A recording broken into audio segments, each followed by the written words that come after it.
Warning, this video features a ship that is primarily acquired via gambling mechanics in game. The chance of winning this ship is extremely low and there is no guarantee that you will win, no matter how much you gamble. As a result, I must strongly advise that if you think you have a gambling problem, please stop the video and seek assistance. Without further ado, let's begin.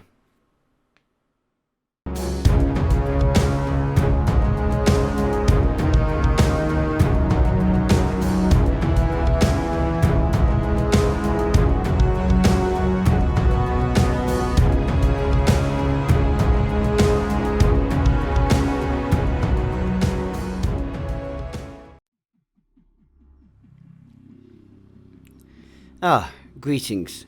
Welcome aboard my flagship, the USS ShadowStar, and to this Star Trek Online stats review. Please get comfortable.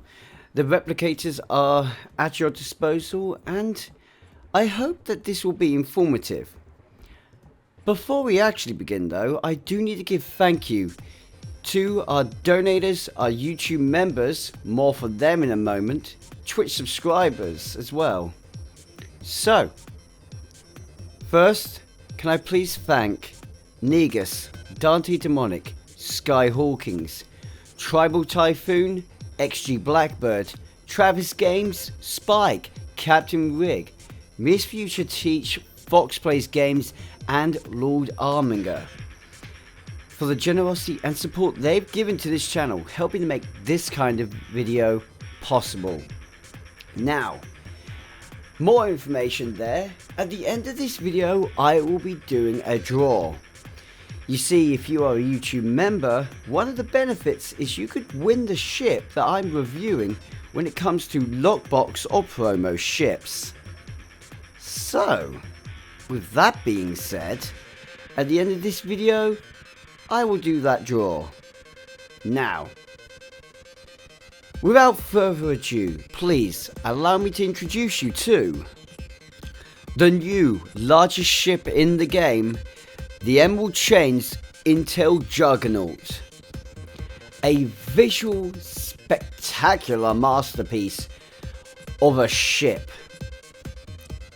I wish the stats lived up to the visual.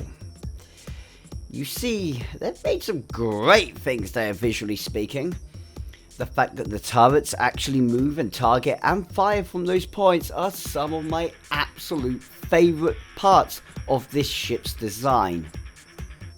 I've been hoping Cryptic will make this move for years, and to finally have functioning turrets, oh, you better believe I'm happy. However, as we go forward, you will find that not everything is positive. This is one of those ships where you have to know what you're doing, at least in some areas. Now, normally I would say there are 3 stages to the review. A quick look at customizations, then to the stats, consoles and traits, and finally we take the ship in the battle to test her out. We're skipping the first stage. Why? Because this is the customization options. Nothing. There is none. Zero. Nada. Nothing at all you can change. Not even patterns. You can't even put a paint effect on the ship or colouring style. That's not possible. The only way you can change the visual aesthetic of this ship is with vanity shields. That is it. There's not even a bridge. Not even a bridge, it's just a standard, what is called the Starship bridge. Nothing beyond that. So yeah, we're skipping that. And we're going straight to... Okay, I thought I could get a bit of a better look at the ship in demo record, but to be fair, because of its size, I could have even just stayed in the normal mode. So, stats wise, we're talking about an interesting ship. Now I'm going to blast through the stats, then we'll talk about what they mean. First of all, Tier 6 ship, available to any faction. Her hull modifier is 1.65, her shield modifier is 1.05. With 4 forward and 4 aft weapons and 3 device slots. She's then tactically biased with having 5 tactical consoles, 2 engineering consoles, and 4 science consoles, backed up with a lieutenant tactical bridge officer, a commander tactical bridge officer with intelligence specialization, an ensign engineering slot, a lieutenant commander science slot, and a lieutenant commander universal slot which has command specialization. They're weakened by the fact that she has only 5 turn rate, an impulse modifier of 0.15, inertia rating of 35. This happily then meets plus 10 bonus power to weapons and plus 10 bonus power to auxiliary. She can equip dual cannons. She has her own cloaking device, more on that in a moment. She is an intelligence ship by specialization, so she has the gather intelligence starship mechanics, an innate ability known as the Vividian Juggernaut array, and, well, her starship mastery package is again Juggernaut. What's all this mean? Well,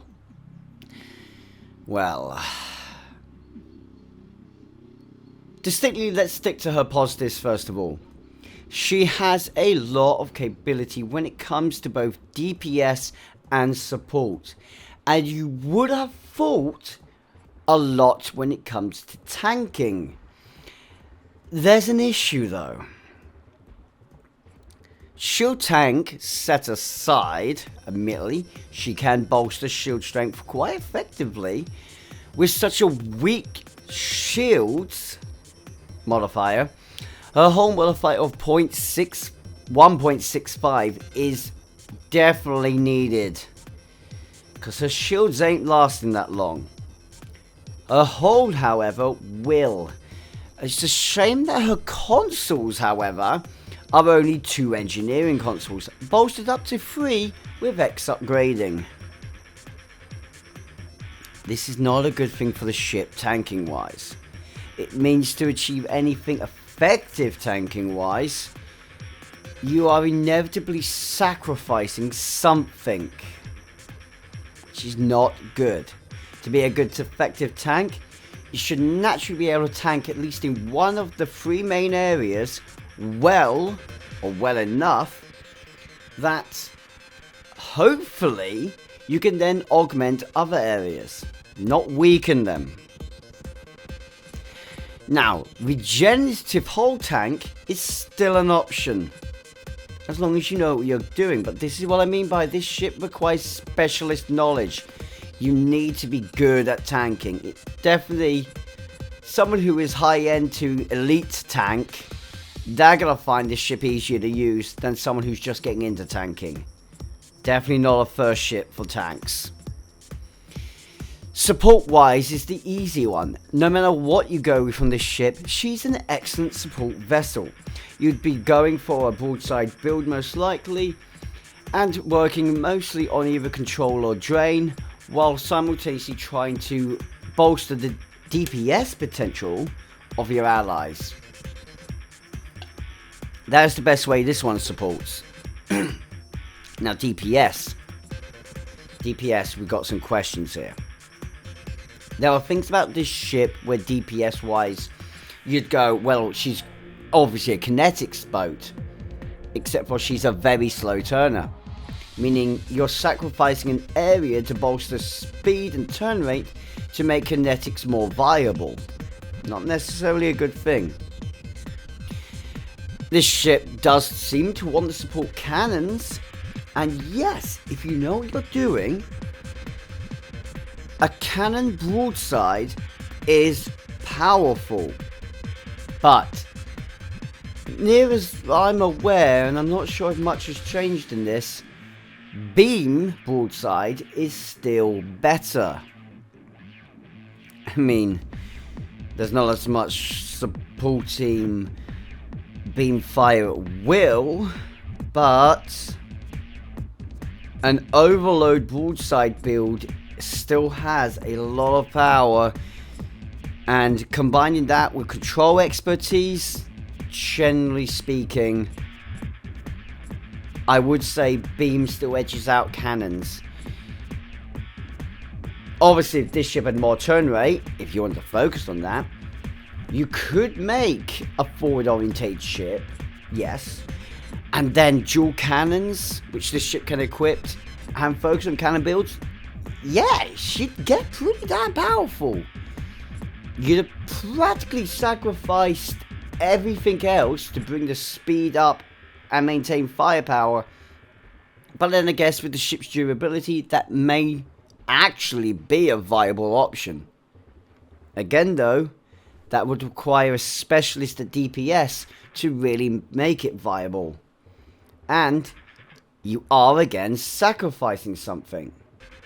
For a lockbox ship, okay, not as bad as promo, but not great either. And by that I mean both lockbox and promo are so hard to get, this ship has to be outstanding, and at the moment looking, maybe not so much. But, believe me, looks can be deceiving. See, in testing, the one thing I have 100% proven is that this ship is powerful. She's a very, very powerful broadside DPS vessel, dealing damage right up there with other broadside builds easily. Then, to augment further, her high durability means that she can stay in the action longer. That high durability also makes her support stronger. Actually, this ship will be one of the most powerful support vessels you could fly. No exaggeration.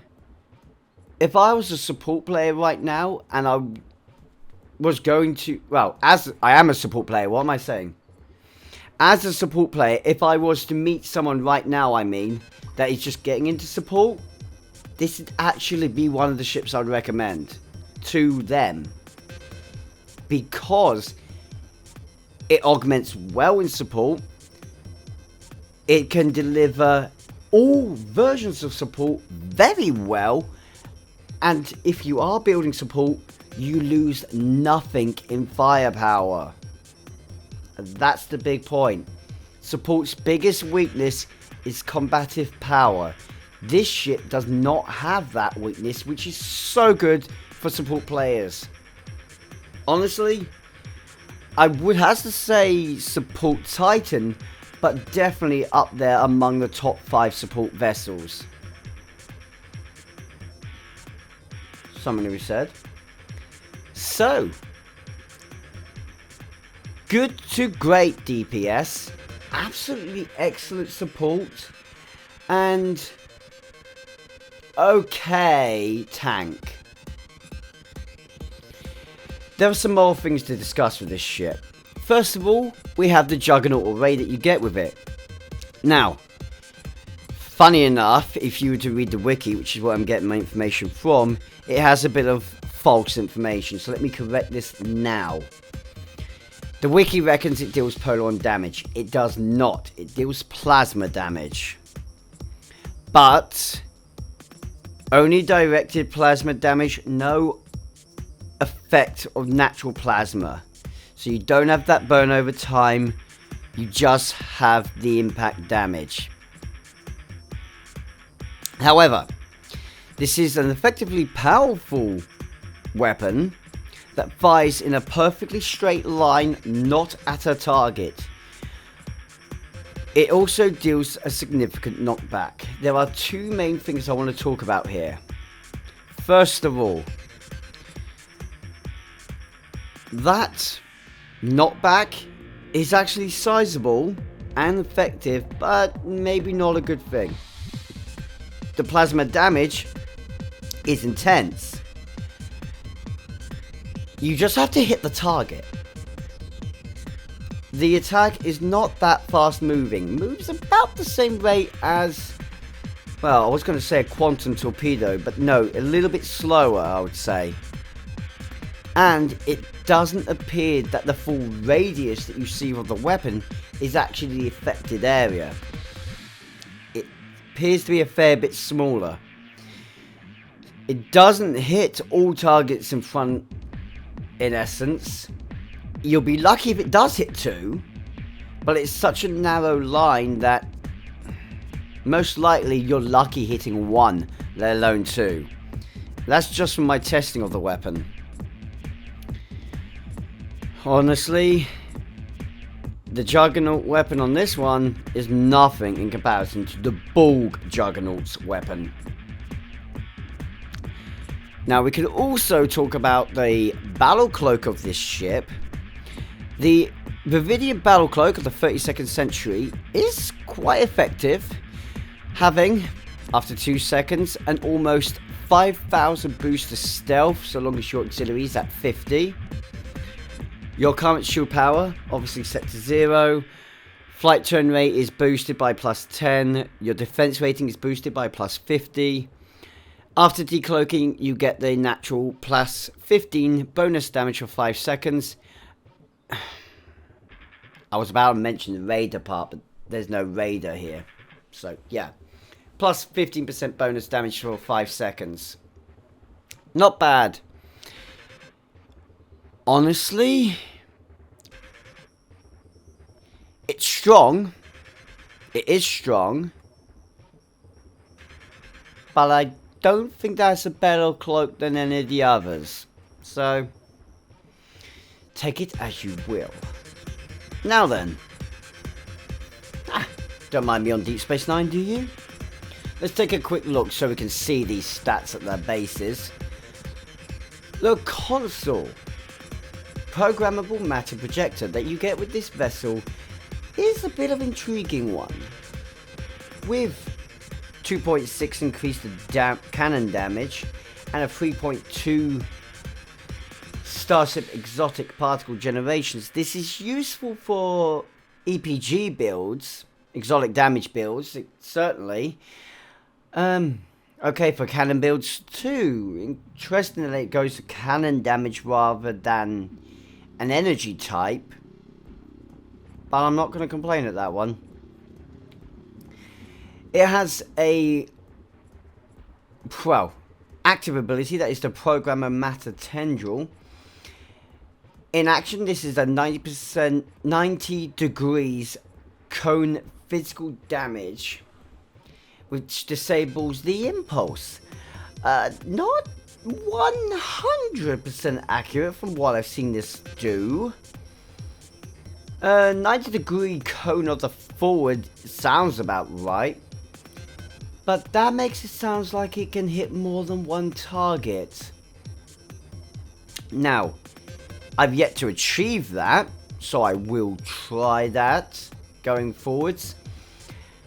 It deals just over 2,000 physical damage, or just over 2,000 physical damage, with 13,860 physical damage also dealt over 15 seconds. It also reduces energy damage resistance for 15 seconds by 10. It will also disable the impulse engines of your targets for 15 seconds. It's an okay console. In action, it is effective and deals decent amounts of damage. It's certainly a good console for kinetic builds, or EPG builds in an essence. It's also okay for cannon builds, I guess, but the problem is there are better ways to get that cannon damage boost, and that kind of niggles me a bit. Overall, I guess for tanks, this console gets 3 out of 10. For support, this console gets 6 out of 10. For DPS, this console gets 7 out of 10. I hazard to give it any higher, but it's a good console. Much better than Lash of the Chain Starship trait. The first cannon firing mode used negates the shared 15-second recharge for cannon firing modes. 45-second recharge time of the trait.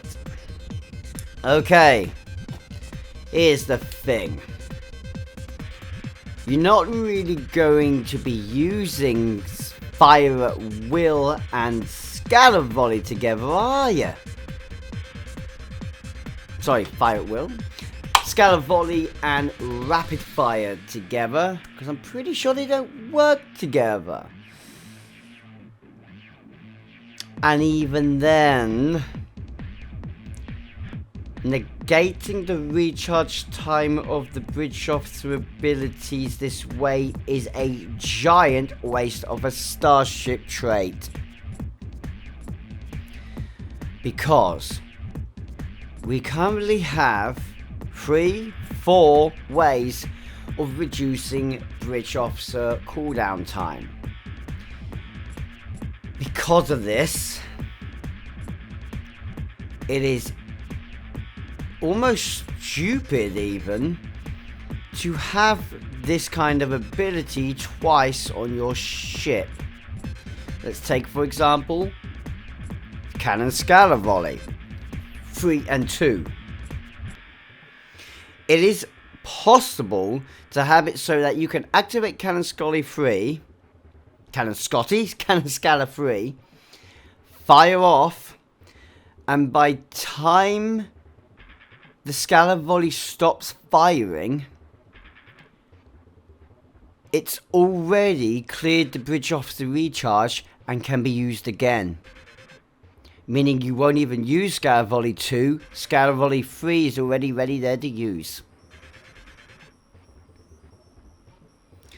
As a result, for both tactical, DPS and tank, this trait from me gets 1 out of 10. And only because some people could use it.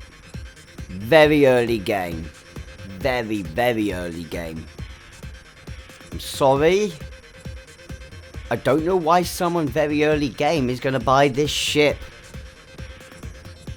If you're new enough to the game that you would possibly need to not know about the excellent ways to bring down bridge officer recharge time, then you're also there playing in a way that you wouldn't want to be spending the money it costs to get one of these ships. No, this trait is atrocious. Goodbye. Never going to touch it again. Now, I'll do a quick cover for you. Just a quick extra here. With the lockbox you get this ship from, you can get this console. Directed dilithium resonating destabilizer. It deals radiation damage of just over 1,000. Well, 1,000 for 6 seconds. Well, each second for 6 seconds, sorry. So dealing about 6,000 radiation damage. Plus 50 to flight speed for 6 seconds. Your turn rate, flight rate disabled for 6 seconds. Ouch. You have plus 1,000 to inertia for 6 seconds. Engine power set to maximum for 6, and deals 12,408 radiation damage within 5 kilometers after 6 seconds.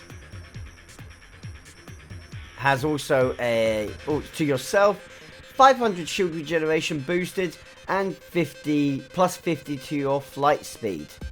Basically, helps you keep up with them. Kind of helpful. It means they don't get out of range on you. Wow. That's actually quite good. A 16% boost of your flight turn rate and +5 to maximum shield systems is also good. I'm quite keen on that console. It's not amazing, but I'm keen on it. Now, with all this being said, let's take the ship into action. Scotty, beam me up. Has anyone noticed that that mission pod is being held on by split pylons as well? On the Terranodi? No? Anyone else also think that mission pod does not suit the Terranodi? No? Oh, I'm alone on that one, am I? Here we are. Well. Heaven, let's have some fun. Now. Ooh, perfection. Just what I want in my targeting arc.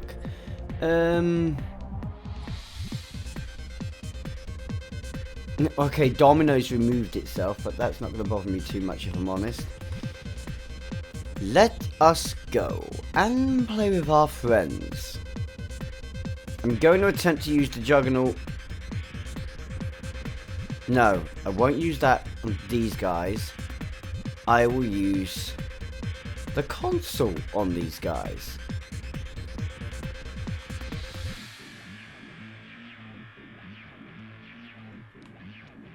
And getting close enough, and let's go. It does go for multiple. Good. And just look at those effects. Are we going to play with you guys? Okay.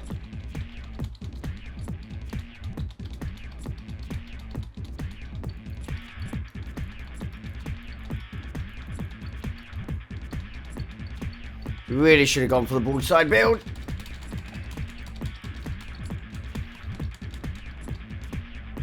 Oops.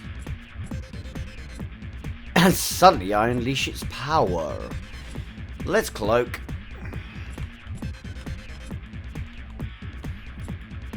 Come on, Galore class. You're going to be my next prey. And I'm not going to play nice. Ooh, Jem'Hadar battleship. Really would be. To be fair, there's a console combined with this console would make it far more effective, but that's if you have that console. Yeah, look at that. Did nigh on nothing to him. Its most effective use is against down shields, and that's it. You shouldn't have gone to my broadside, buddy. Didn't anyone ever tell you? You don't do that. Now come back here.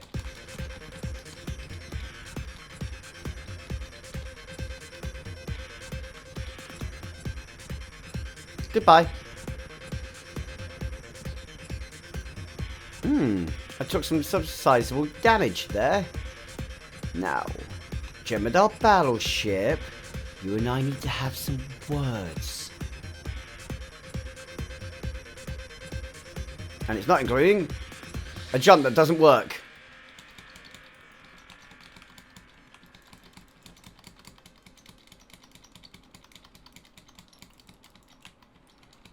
Am I getting broadside so I can rip him apart? The awkward thing with broadside builds is that you're not as strong from front and rear. Now, that's a good number of targets in front of me. Oh, I got all of them. Let's see if I can't erase them now.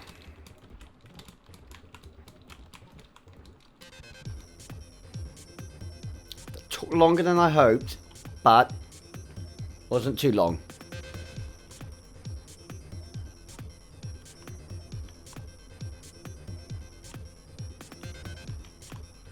Okay, I'm kind of happy with that. Ooh, I actually like the lighting of this area. I might start doing visual reviews here. That's awkward. Okay. That aside. don't mind me, I'm sorry. Right. Okay. Final thoughts, conclusion. What do I think of this ship? Who do I recommend it to? Do I recommend it to anyone?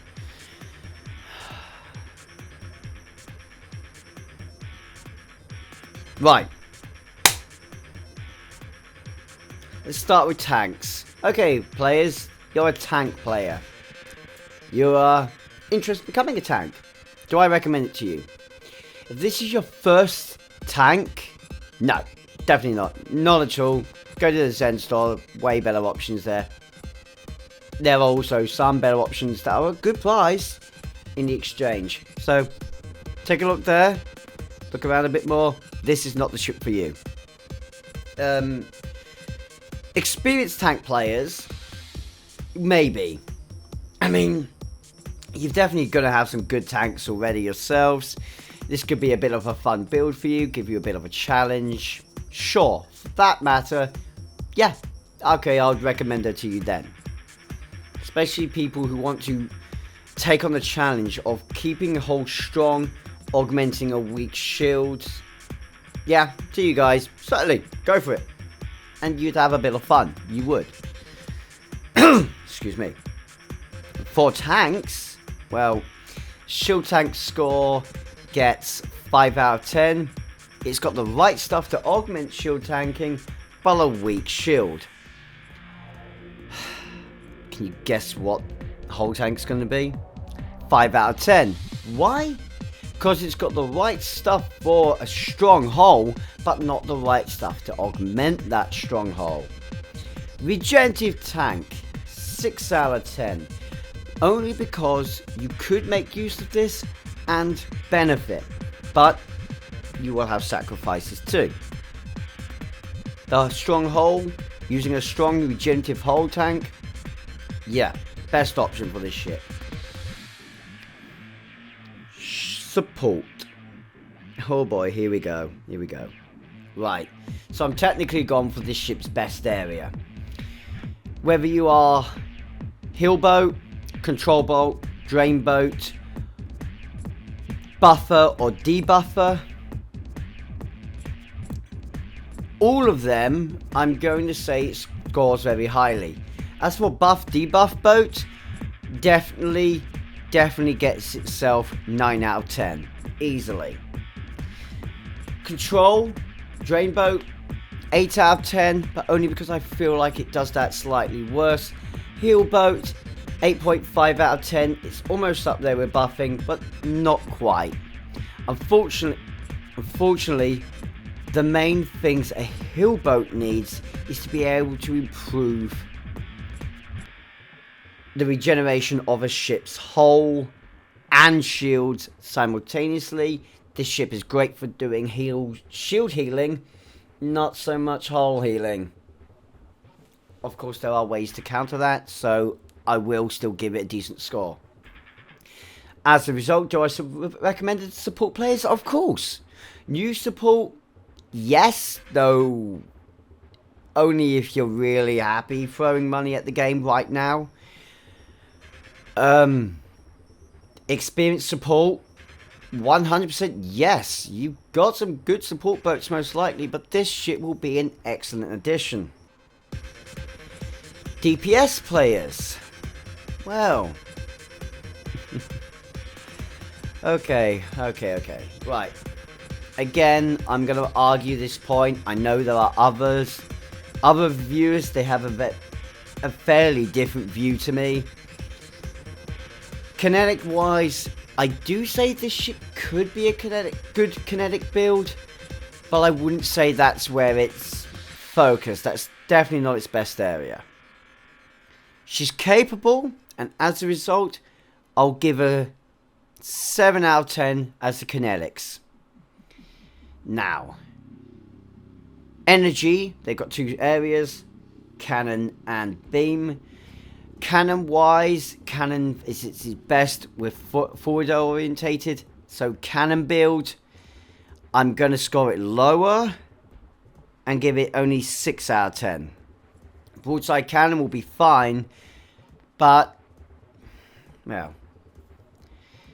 However, energy's about the same no matter how you go for build. Forward orientated or rear orientated or broadside. Energy doesn't really lose its strength, it just depends on how you build with it. As a result, I'm gonna say energy bills on the ship gets 8 out of 10 with the DPS score. Some people may argue me on that. I definitely feel this is a broadside ship. This has resulted in its final tactical DPS score with me being 7.5 out of 10, and definitely I recommend it to people who work with broadside builds. Now, side DPS. I want to say it's highly capable side DPS, but side DPS tends to gain most of its benefits from forward orientation. It needs reasonable turn rates, and this ship doesn't have it. As a result, side DPS score from me is down to 6.5 out of 10. I want to give it higher. It's plausible I should be giving it higher, but I'm being straight with you. I think that turn rate is just a little too low. Overall score for this ship. Stunning visuals aside, this is a gamble ship in a lockbox, a very low drop rate and very expensive to get your hands on. That is a major negative in my personal books. That heavily impacts my final score, resulting in a final score of this ship. Wow, I can English. My final score of this ship is 7 out of 10. One of the highest scoring ones that I've done recently from these lockboxes. Just not the highest. I do recommend her to experienced players and people that want something with a nice look, though spacebar be highly limited. Honestly though, shop around. Do not consider her a first option. Definitely not. Second option, she's available to you, sure. Don't consider her a first. Probably not the best thing, as now we're going to spin the wheel. Oh, let me drag it over so you can see it. See, I'm being fair. And, well,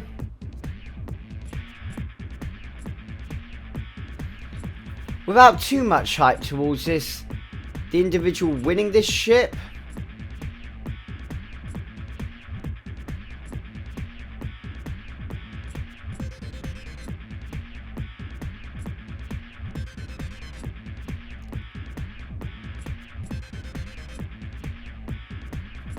I've guessed where it's gonna stop.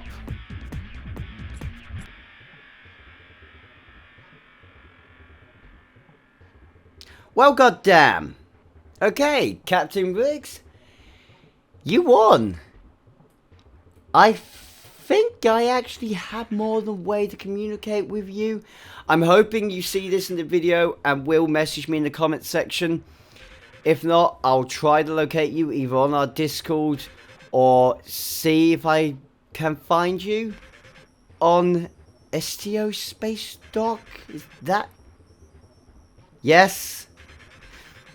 I'm being an idiot. Yes, I should be able to find you there.